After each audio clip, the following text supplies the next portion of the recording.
Сәлем достар, бүгін 128-ші сабақты өтетін боламыз.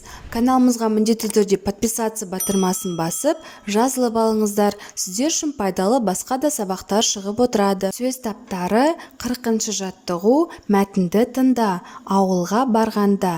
Мен биылғы жазда ауылға бардым. Онда менің Ергөбек ағам тұрады. Жаз бойы ағамның қыздары Назерке мен Үмітпен бірге картоп түптедік. Пияздың арам шөбін жылдық. Шілденің ыстығы кезінде суға түскен қандай рахат. Қайта-қайта шомылып жүріп, мен мал тұруды да үйрендім. Ауылдағы әрбір күнім қызықты өтті. Балам, Дарханжан ала жаздай жәрдем берді. Бір мая шөп тұрғыздыңдар, еңбегіне бірдеңе беретін шығарсың, деді әжем. Былтыр бір қой атаған еді. Жоқ, берем ғой, деді ағам күліп. Биылғы жұмысы ерен болды. Сондықтан тор биенің құлыны мінгізсем бе деп отырмын. Сөйтіп ауылдан ат мініп қайттым. Биыл құлын болғанымен өсе келе ат болмай ма? Дархан қайда барды? Дархан демалыс уақытында ауылға барды.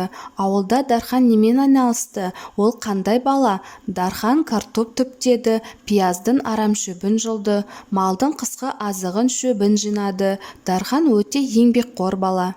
Оған ағасы не атады? Неліктен? Дарханға ағасы жасаған еңбегі үшін риза болып, құлын сыйға берді. Ал сен ауылға бардың ба? Ауылға барғанда не істейсің? Әрине, ауылға барып тұрамын. Ауылға барғанда сиыр сауып, сүт тартып, ата-әжеме көмектесемін. Саған қайда демалған ұнайды? Туған ауылыма, туған жеріме барған ұнайды. Сол жердің адамдарын, өзен көлдерін, тап-таза ауасын сағынамын. Мәтіннің алғашқы 2 сөйлемін жазып, сөз таптарына талда. Биылғы жазда ауылға бардым, қайттым, бардым, қайда бардым, ауылға бардым, қашан бардым, биылғы жазда бардым. Онда менің Ергөбек ағам тұрады. Қайтеді? Тұрады. Кім? Ергөбек ағам. Кімнің ағасы? Менің ағам. Қайда тұрады? Онда тұрады. 41-ші жаттығу. Көп нүктенің орнына негізгі зат есімді қойып жаз. Кезек, кезекші, сый, сыйлық, көл, көлшік, іс, іскер, сөз, сөздік, дос, достық. Негізгі зат есім дегеніміз не?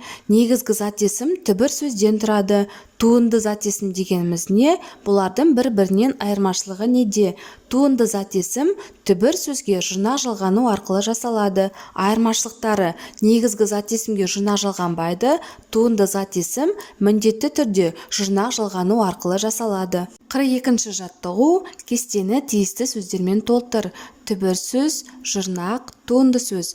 Жұмыс, шы, жұмысшы.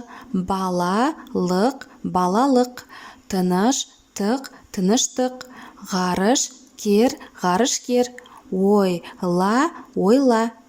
Қол, да, қолда. Шығармашылық үзіліс. 43-ші жаттығу. Сағат тілі бойынша 2 әріптен қалдыра отырып оқысан, мақал шығады.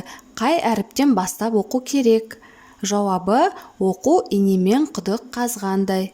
Осымен біздің сабағымыз аяқталды. Каналымыз пайдалы болған болса, лайк басып тіркеліп қойыңыздар. Жаңа видеолар сізге бірінші болып көрінеді.